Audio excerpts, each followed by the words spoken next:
Even with the multitude of facts rolling around Kim's head, the puzzle pieces just didn't fit. So, we have an old enemy of Anatolius. What exactly does that have to do with me? Sorry. But... What?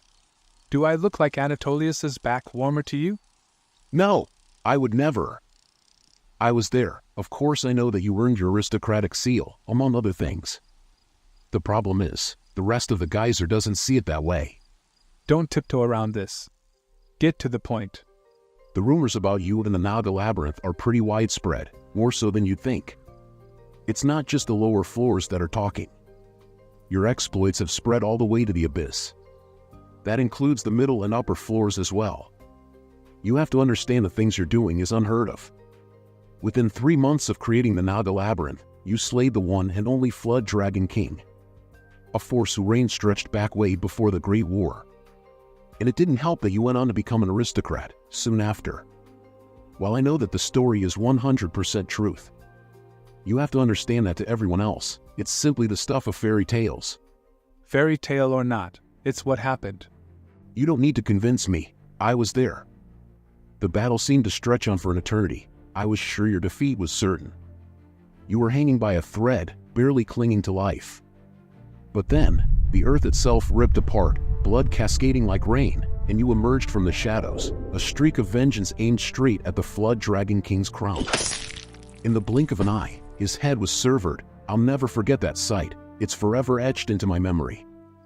But the seeds of your troubles were sown when Anatolius ventured to the 9th floor.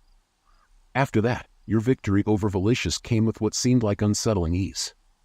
What, then, do you think Parthenon would conclude? That all my labor was merely the result of the hands of Anatolius. Well, it is the most reasonable conclusion. The rumored is a simple one. The secret to the Naga Labyrinth's continued success is Count Anatolius of the 11th floor. It would explain why you've gained the ire of the forces of the abyss. So let me get this straight. On the 11th floor, the 2 demons of the abyss are warring. Yes. And Anatolius has made enemies of most of the aristocrats on the 10th floor, whom the black merchants have labeled a bunch of losers. That's correct. And because they see me as a subordinate of Count Anatolius, they have took it upon themselves to invade the 9th floor. Sounds about right. That steel golem has a knack for making my life hard. If things were as they seemed, Kim had no time for the worries of the labyrinths of the 9th floor. And in what seemed like a never-ending tirade of bad news, the black merchant decided to offer up something he hoped would sweeten the pot. First up, only one labyrinth on the 9th floor knows of the existence of Count Anatolius's visit. The steel demon made sure of that. Every scouting team that wasn't yours was wiped from the face of Geyser. Yeah, there was no denying that. He came very close to losing Rakshasha to that very encounter.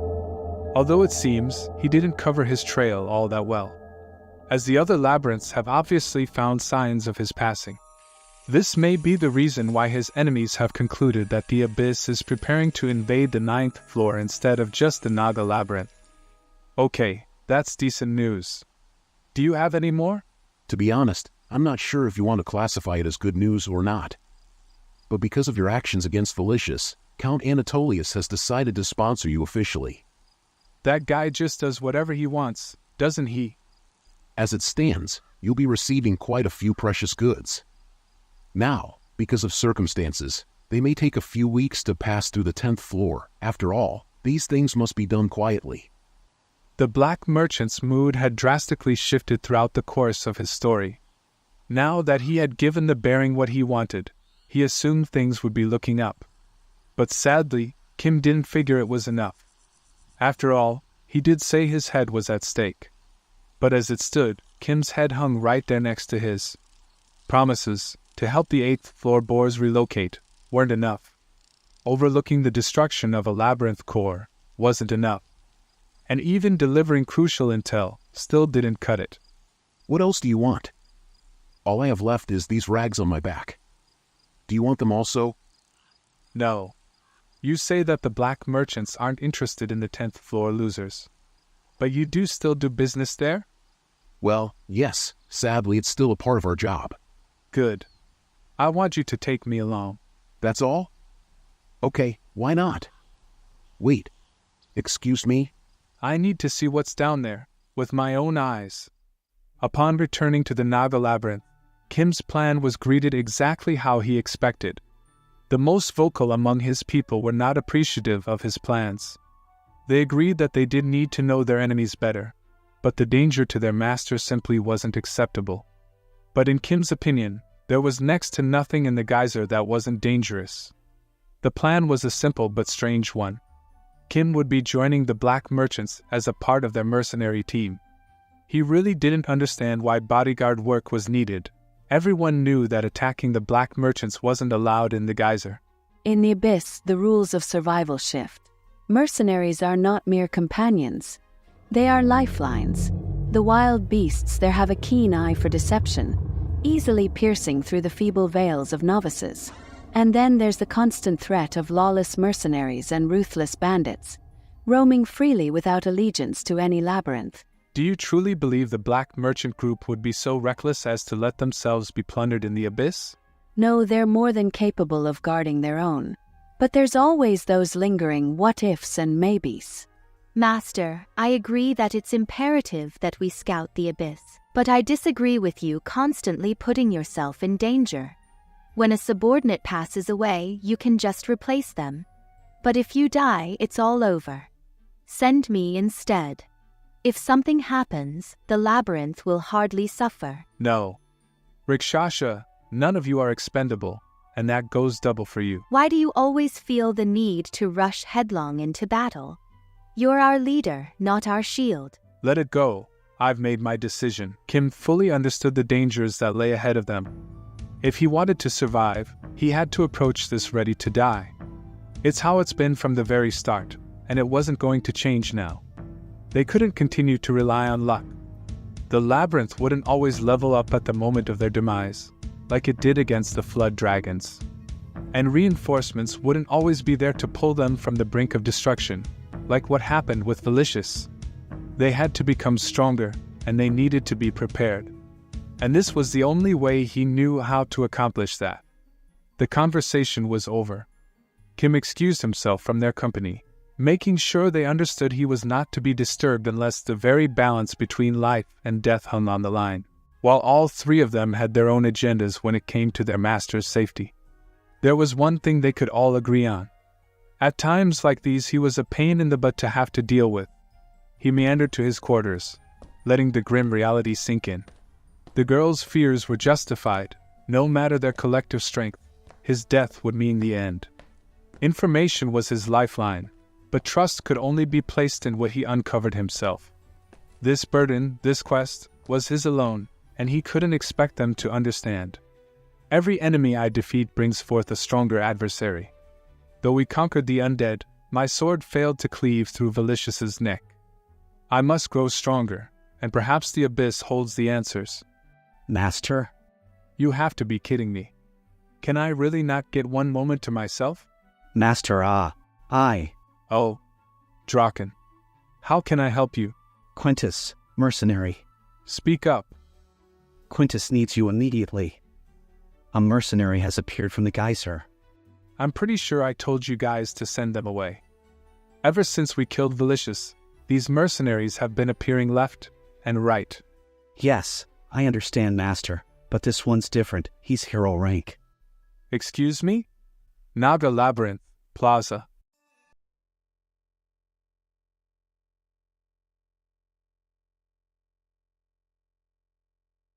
Name's Balzac, knight errant of the geyser. I've trudged through forests, slogged through swamps, and clawed my way out of the abyss just to stand before the undefeated commander of the Naga Labyrinth. And now, you dare tell me to turn back? Is that how the mighty commander greets a man who comes in good faith? And what exactly brings you here? A duel, plain and simple. Your master's reputation as the undefeated commander might echo across the geyser, but I've got to see it for myself. Watch it. Name's Balzac. Your tone's getting mighty close to a line you don't want to cross. Sorry, partner. But if I'm going to pledge my blade, it'll be to a man who's proven himself my better. As a warrior myself, I understand. I feel your plight, but I'm only following orders. And besides, You even a knight. Where is your horse? You know how to strike at a man's heart. But believe me, I have my reasons. Kim marched onto the parade grounds, to the annoying sound of two jarheads arguing. On first impressions, the mercenary seemed a bit tone-deaf. No greetings and straight to the point. But before Kim could even consider his offer, Quintus had to be calmed down. The parasite is judging the target's strength. It turns out he wasn't lying. He was of the hero rank. But whether or not he was a mercenary was still something left to be determined. He was a bit stronger than Quintus, but much weaker than Draken. If I had to make a bet, I would back Quintus. He was simply boiling over with rage at the moment. Why have you graced us with your presence? They say there's a commander on the 9th floor who's never been bested. Well, I'm here to see if that claim holds water. A duel. State your reason for gracing us with your presence. They say there's a commander on the 9th floor who's never been bested? To be exact, I'm asking for the true reason you decided to grace us with your presence. Before you say to duel. I don't appreciate anyone questioning my intelligence. Sure, I can see how a duel to measure my strength might be a reasonable excuse. But let's be honest, it'd have carried more weight if you weren't still clad in that armor. Perhaps, enlighten me as to why a soldier of Anatolius is skulking around the Naga labyrinth. Don't you dare speak that bastard's name. He deserves worse than death. He deserves to be torn apart, limb by limb, and left forever scattered across the geyser. What the? Is he a minotaur or some type of therianthrope? Wait, what I need to find out is why this man-beast has no fear of his master. Balzac had no qualms explaining that the master Kim referred to was in fact his former master. It was his decision to leave the Steel Blood Knights to make the journey to the Naga labyrinth. His words didn't sit well with Kim, none of it made a bit of sense. How dare he come before me with these lies? He abhors Anatolius? I'm to believe that hatred is his motivation? Balzac sensed the undefeated commander's unease. Things weren't going as smoothly as he hoped. This former soldier of Anatolius comes to my labyrinth pretending to be a mercenary, and expects me to believe, of his own volition he left that demon count's employ, traveled through the 10th floor to become a subordinate of a 9th floor baron. Balzac understood where Kim was leading this conversation, and needed him to understand while the 10th floor was full of forces that hated his former master. Those same forces were essentially a bunch of losers. His words instantly forced Kim to pivot his attack. Anatolius had traveled through the 10th floor alone just to visit the Naga labyrinth.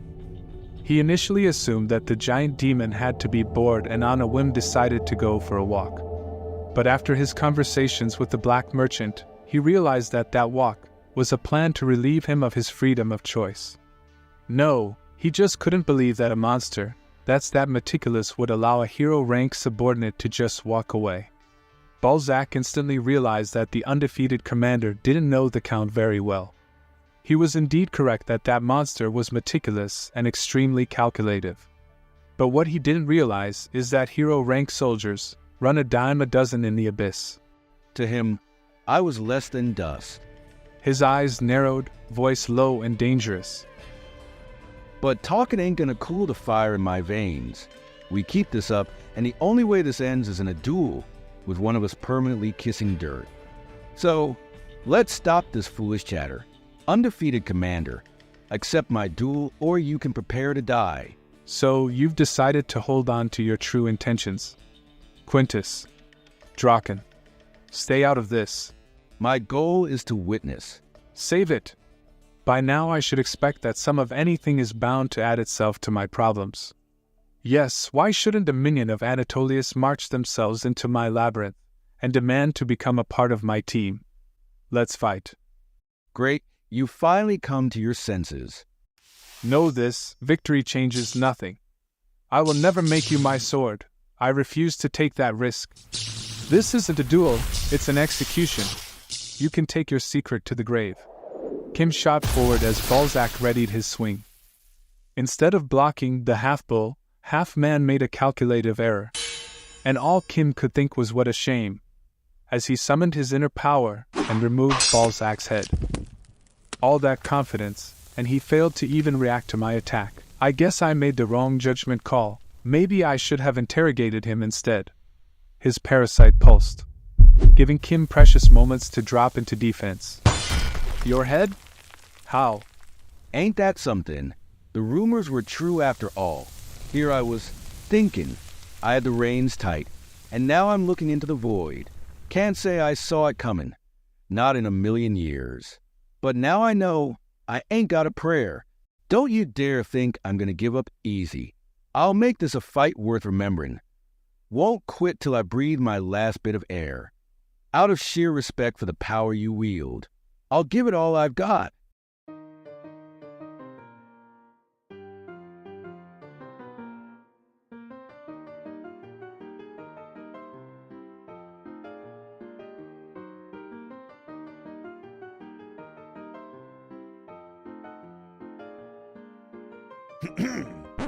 Hey, you horn rats. Mind doing me a favor and setting my head back on my shoulders? No? How about you, little Naga? You wouldn't leave a man sprawled out like yesterday's garbage, would you? Whoa there. Now, I don't know who you is, but thank you kindly, Nam. Look what we got here. No wonder you seemed so familiar. Still as stubborn as ever, I see. How long has it been, my dear Balzac? Oh, damn. Angela. Turns out what I thought to be just a minotaur was actually a Dullahan. Angela explained that the now headless creature was a high-ranking undead, officially known as a Dullahan. You evil wench. Give me back my damn head. She went on to explain that everything that came from his mouth was 100% truthful. So that BS about hating Anatolius was really the reason he packed up his bags and headed our way.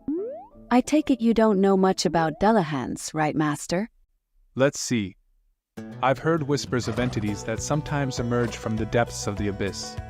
They're always astride undead horses, their eyes burning with a sentient awareness, much like Velicious. But make no mistake, while those tales ring true, these beings are not quite the same as him. I'm no toy, unhand me. Velicious is an intriguing creation born from wandering souls, a spectral dance of past lives and lingering regrets. A Dullahan, by contrast, carries both body and soul from their former existence, yet now mana is what flows through their veins. So, how did he become a Dullahan? It can't be as simple as he perished in the heat of battle, only to rise again as an undead. If that was the case, wouldn't they be everywhere? Picture this. To become such a creature, one must fulfill certain criteria. First, perish through treachery.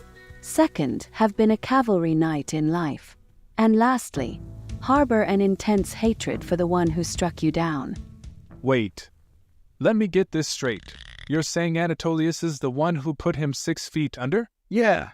I remember it like it was yesterday. After all, I've got a mind like a steel trap when it comes to those old days. He was a part of an old mercenary band, a motley crew of therianthropes roaming the abyss. Not the most renowned bunch, but they sure had grit. Their lives were a patchwork quilt of contracts and abandoned labyrinths. This was the crux of their demise. The mercenary captain, chosen by a labyrinth himself, saw fit to appoint me as his successor. In a twist as sharp as a desert wind, he tried to pass the torch, then kicked us to the curb in the same breath. We turned him down flat. Family means more than a mere title. That choice drove him deeper into a pit of despair than the labyrinths we once roamed. I can see where you're coming from. Being mercenaries and not a bunch of beasts of the geyser would be the opposite of what most experienced when tied to a labyrinth.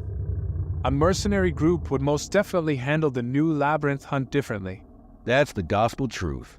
We weren't about to just sit around, bloating up like overfed cattle, while some bigger labyrinth came along to swallow us whole. Our captain wasn't just any leader.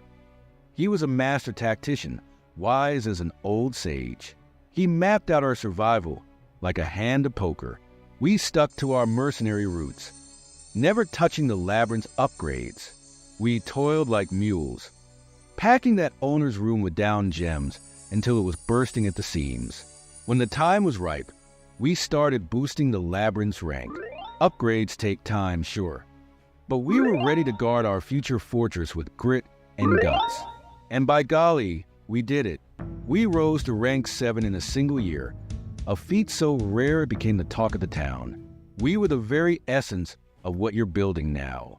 Those were the days. After all that digging and sweating, we finally felt like we'd done something worthwhile. We all believed our captain, now our king, would rise to aristocracy, and our ragtag crew would carve out a place on the 11th floor. My future shone bright, with knighthood in sight. Back then, the labyrinths didn't just acknowledge us. We forced them to sit up and take notice. And because of this, Anatolius laid waste to us himself.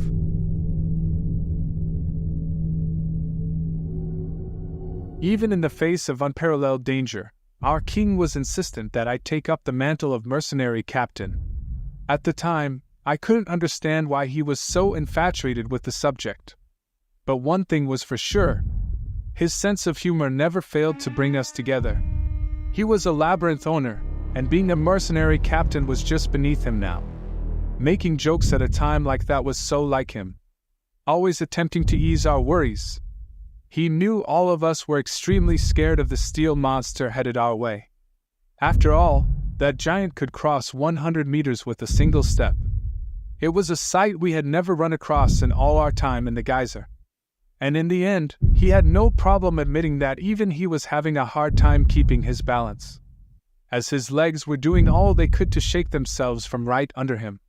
His rose-colored glasses were as thick as bifocals. I don't know how thick you have to be to stand on a battlefield of certain death and be capable of lying to yourself. Sure, we had made it this far. Sure, it was the pinnacle of what could be obtained. But oh, how foolish we were to believe that we were in any way a match for the creatures before us. The gulf in power between us was so large that we allowed ourselves to confuse the tip of the iceberg for a chance at survival. In the end, there was one thing we all agreed on. It was better to stand and die than it was to waste away as cowards. The decision was made and there was no looking back. Well then, my comrades, shall we set the stage for our grand performance? Hear me now. Our adversaries are Count Anatolius, that towering steel giant, and a legion of his knights. But cast aside your fear. We are no longer a fragile, newborn labyrinth. We are no longer mere mercenaries chasing coin. With thousands of battle-hardened comrades at our side, we are destined for victory. This is our final step, the ultimate trial for the honor of our therianthrope labyrinth. For glory, we embrace death. For glory, we offer sacrifice. For glory, we seize victory. For who am I? The undefeated commander! The undefeated commander! The undefeated commander! The undefeated commander! The undefeated commander! The undefeated commander! Everyone, charge!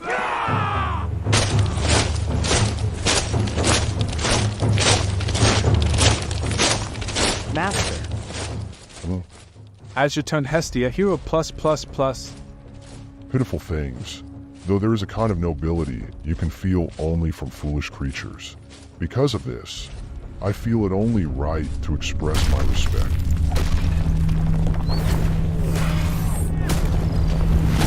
All knights prepare for an attack.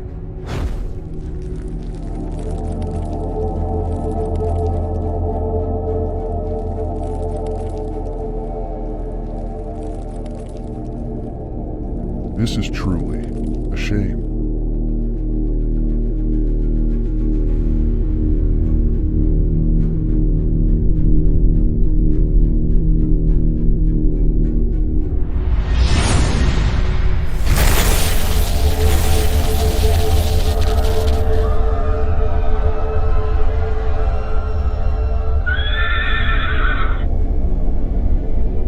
In all my time on this plane, I've never seen anything like it. My king, my captain, stood before me, with our junior members in his arms. He asked me to take them. He would be our shield, our wall, against destruction. With a smile on his face, chuckling as he went, he apologized. He never expected that this count would be so strong. With his arms spread out wide, his body disintegrating as he spoke. Take care of them, Captain. Everything we had built up over the years was brought down in just one attack. I survived. It's a miracle that I made it through with all my limbs intact. Well, mostly that is. Regardless, broken legs will heal. It's even more of a miracle that those two survived. It looks like they're severely injured, but they're still alive. We need to get out of here now. Oh shit. Master, the labyrinth owner is dead, but there are several survivors who haven't been influenced by the death of the labyrinth. Mercenaries, have mercy on their souls.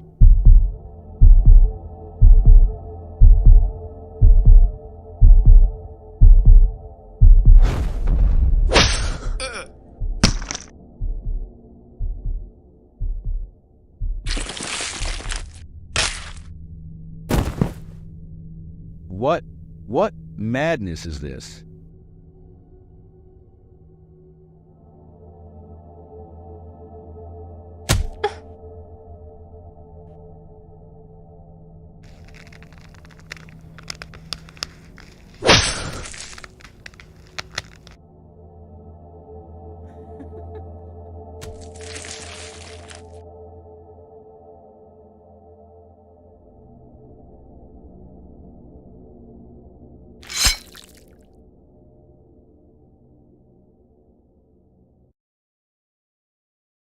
Stop.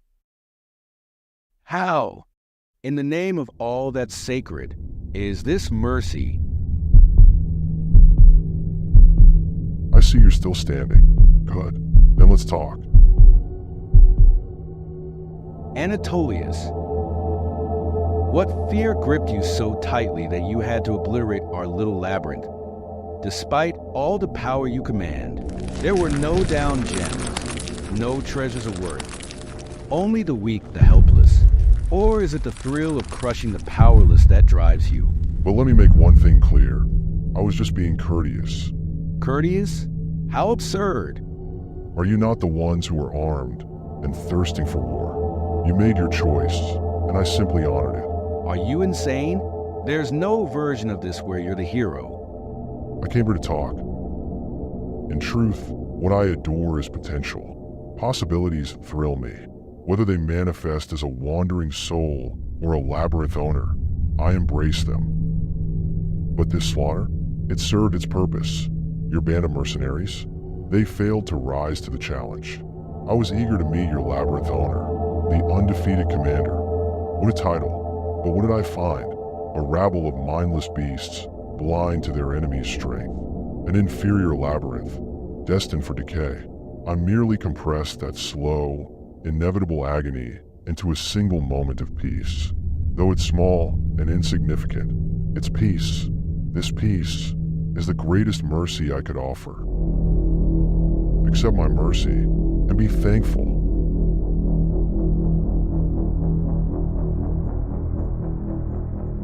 Be thankful? Are you out of your mind? You were intrigued by our commander. So, you traveled across the 11th floor, just to chat, with an entourage of 100 hero-ranked knights. And when you got here, because we were ready to defend what was ours, you decided to be what? Polite and honor the spirit of our will. And with the overwhelming power that you willed, you evaporated 1,000 soldiers in a half a blink of an eye. And you have the nerve to say you did us a favor, because we were going to die anyway. Mercy? Being thankful? Do you even hear yourself? All right, how about I show you my gratitude?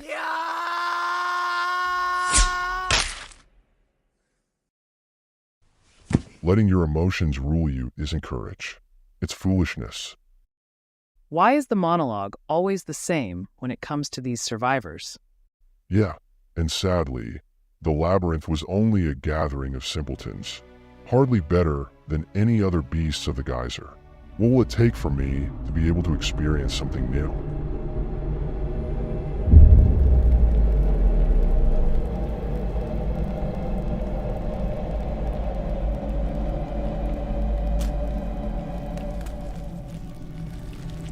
Yeah, we were nothing more than a pack of wild beasts.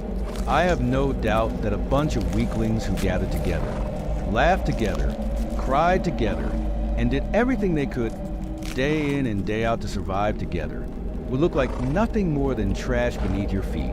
You see us as nothing more than inferior beasts. Is that right, Count?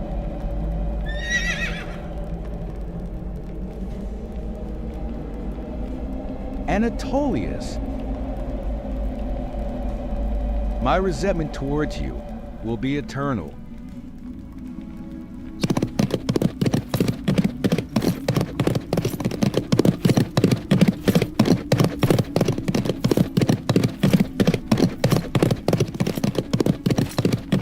Only the strong survive in the geyser.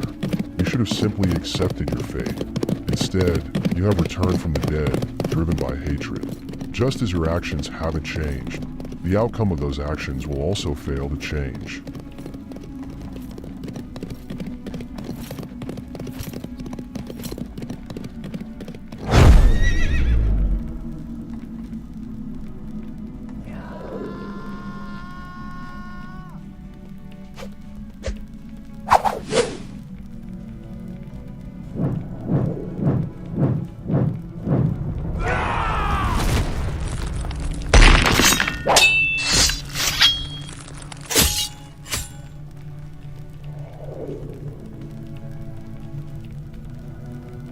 Anatolius.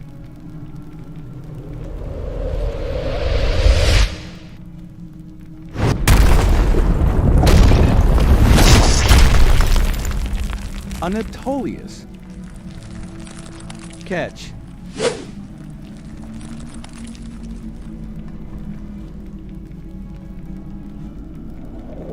Well, now that's interesting.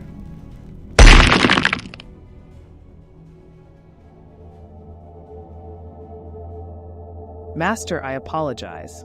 It happened so quickly, I didn't have a chance to react in time. No worries, Hestia. Who would have expected him to rise from the dead? The foolishness of it all. We've put him down once, and he still seems to not care about the gap of power that stretches between us. Well, I'll just have to put him down once more.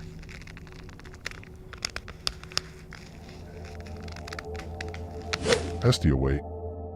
How many countless foes have charged at me with anger? But this here has never happened before. Dullins feed on hatred, but how often do they ever accomplish their goal of revenge? They all eventually lose it and turn their hatred on anything that draws near them. Yes, the majority usually loses their minds before they accomplish anything remotely useful. You know what? Take him in as a knight and train him. Master? For now, he has my interest. If the target of his hatred is always by his side, I'm going to assume he will remain sane, as long as he doesn't fail to give up on his revenge. Let us see if this creature is more than just a beast. I understand, Master. In the end, it seems we have gained quite the interesting loot.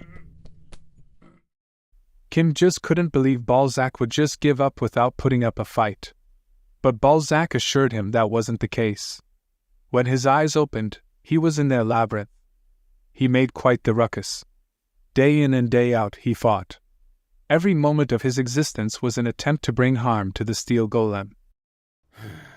But at last, how could he achieve this goal when he couldn't even harm Anatolius's weakest knight? There was no way Kim could believe this. The man-beast before him was hero rank. But Angela assured him this was the case. After all, Anatolius's still blood knights are all either hero rank or above. Kim was left at a loss for words. The situation before him just got way more serious. 100 hero rank soldiers was well out of his reach. And that's not to mention Anatolius himself had an unclassified amount of power. Balzac understood the undefeated commander's astonishment all too well. But his story wasn't over just yet. His life was a never-ending vicious cycle of opposing the opposition, and then being punished for doing so. As the whole cycle began to become old, Anatolius's right hand Hestia attempted to force wisdom into my head. Why is it so impossible for you to know your place? You're a pathetic, foolish pawn. No matter how much you thrash and claw, You will never lay a finger on the master. Why must I do your thinking for you? Your stupidity is repulsive. Your head may have been severed, but your brain should have survived, unless it's decayed with your undead stench. You're worse than the mindless filth beneath our feet. Anatolius has grown weary of you. Consider this his final decree. Instead of pouring all your energy into revenge, perhaps you should focus on growing stronger. I'm thankful that at the time I was wise enough to heed the suggestion.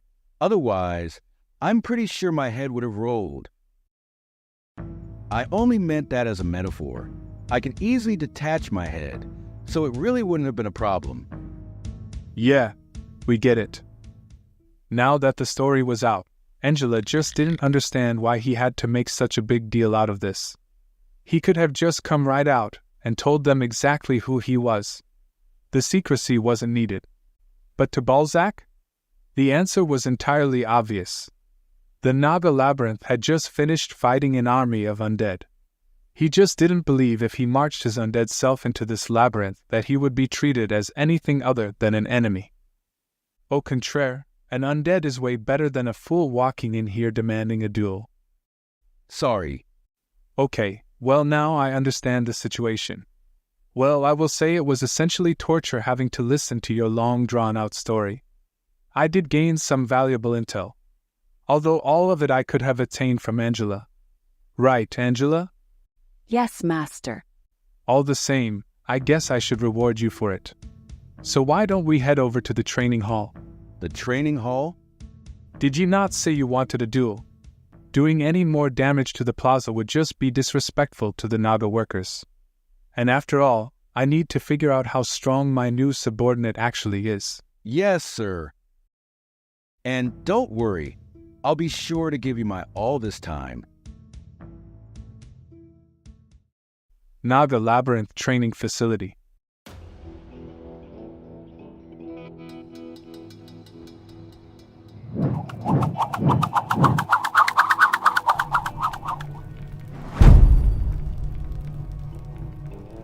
Balzac was puzzled. Was the undefeated commander really going to come at him barehanded? Kim wasn't naive. He understood that the undead could still die again. So, there was no way he was going to use lethal force with his brand new subordinate. He wasn't underestimating Balzac's potential, it just was what it was. Are you sure about that? I won't be holding back. I will fight with everything I have. I wouldn't have it any other way. Balzac dashed forward, screaming at the top of his lungs. But the outcome wasn't much different in the end. It turned out, he wasn't the only one holding back in the previous battle. But he assumed he would at least last 10 seconds this time around. If only he had a mount. Without one, he really couldn't show his true potential. Wait, are you saying you'd be stronger if you were riding horseback? Well, I'm no common soldier, I'm a knight. And knights fight astride a mount. Kim couldn't believe that Anatolius would fail to provide one of his heroes with all they needed to reach their full potential. But that really wasn't the case. The Count tried on countless occasions, but the outcome was always the same. Any living creature Balzac got astride would foam at the mouth then tip over. There was one person in the room that really wasn't surprised by this revelation. This was indeed a dilemma for Kim. Having recently fought hordes of undead, no matter how hard he tried, he really couldn't remember a single four-legged beast. Uncivilized, the lot of them. Raising an undead horse is child's play, comparable to picking your own nose. If the Black Merchant Group hadn't been so sloppy and kept Valicious alive, we'd have a nice little bargaining chip right now. All's well, it's better that he's gone anyway. This girl's sharp, though. Not that I'd ever help them, of course. Kim wasn't so sure about that. He doubted even if the Necromancer King was alive, there was much he could do in this situation. Sure, the dude had undead soldiers fallen out of his ears. But when it came to chimeras, he was severely lacking. Let's use Rakshas's people as an example. The lot of them were nothing more than glorified undead. Sure, he might have put a little bit more effort into reviving them, but in the end, they were nothing special. Heck, they looked exactly how they did when they were alive. And look what a piss-poor job he did with the Flood Dragon King's corpse. He merely slapped on a new head and called it a day. No, I don't think he would be capable of creating an undead that walked on 4 legs. The dude was a joke. Now don't get me wrong, he was pretty smart, but it was clear he lacked talent. Are you serious? The original ingredients were the best that could be obtained. If Valicious managed to make an undead horse, I'd kill myself for him. Balzac, now that you're one of us, your problem is our problem. We'll find your undead pal, even if it's the last thing we do. We'll see who's the joke. When I come riding up in here on my 4-legged beast. First Gen Blue took notice of the newbie stomping away. He just knew this wasn't going to end well. Nothing ever did when it came to that little fellow. I'm telling you guys, he's going to get into trouble. You worry too much. He's doing great. He's eating, he's breathing, he can even crawl just fine now. In my opinion, he's the best Naga worker we have. I wish some of the others would go off in a corner and mind their own business. Yeah, the only person he's going to hurt is himself. Come on, Blue, you gotta admit he turned out to be a pretty chill dude. He is, but... What's going on over here? Why do I feel like I'm being left out of the conversation? Oh, Pinky, it's just you. You looking to get some grub before bedtime? No, I have a late shift. Stop trying to change the subject. What were you guys talking about just now? Oh, that's right. You were out in the fields when he showed up. Now, don't get too excited. But we have a newbie. A newbie? Where is he? Well... Spit it out. You can find him at the cemetery. With whom? With himself. Huh. How dare you? Just because you're depressed doesn't mean you have to take it out on a newbie. Pinky, calm down. The newbie volunteered for the job. You're a terrible senior. You're supposed to look out for the newbies. How long has he been on his own? I don't know. Maybe a week. No. He's probably dead. Pinky. I won't lose him. He's my only junior. Pinky. If he's dead, I'll never forgive any of you. The 3 sat around the table feeling the shame. They knew everything was okay, and that it was probably best for her to find out on her own. But still, they couldn't understand how they ended up as the bad guys. Pinky rushed through the halls, huffing as she went. The little lady was determined she would show the newbie real Naga hospitality. She really couldn't wrap her head around it. When she first came, her seniors were amazing to her. She wondered if it had anything to do with the fact that she was, oh so classy, extremely cutesy, and always demure. Oh no, is this all my fault? Have they decided to saddle the newbie with my workload? The side effects of being gorgeous is never ending. Oh Master, dear King of the Nagas, please forgive me. Cemetery. Authorized Nagas only. Upon arriving at the cemetery, Pinky felt instantly out of place. For one, this place didn't stink. But that could be because its doors were closed tight. She realized that this wasn't good. With the doors closed, the stink inside had to be extremely potent. Her newbie might have already succumbed to the terrible conditions. It's okay now. Pinky's here. I'm going to rescue you. She instantly pulled up short. This was definitely not the place she remembered. Everything was neat and tidy. Not a single corpse in sight. And the smell was oddly pleasant. This newbie had been hard at work. The tombstones had even been labeled. And before long, she stumbled upon the little cottage, which definitely hadn't been here before. A little creeping was in order. So, this is my junior. This isn't going to be easy. Although I have an abundance of ingredients, and I could put one together in a flash. The problem is this body of mine. Pinky didn't understand what was going on. Why was he talking to himself? I've finally got to the point where this body has accepted its fate, but I'm not sure it'll withstand the rigorous process. So Valicious has gotten to the point where his body has accepted miasma, but even he fears the unknown. uncertain if his body could withstand the monstrous forces required to birth a chimera. She instantly misreads his words. The young Naga was only seeing what she wanted, and in this case, her newbie had simply reached his limit. But he's a fighter, and it doesn't seem as if he's going to give up. She could tell that he was crunching numbers in his head. Even after putting so much of himself on the line, he's still pushing forward for the sake of their labyrinth. Her rose-colored glasses were at full strength. This was a junior she could respect, a Naga worker she could get behind. Just look at those horns, his pale skin. And that body! He was nothing like her seniors. Those old guys spend all their free time resting at the bar.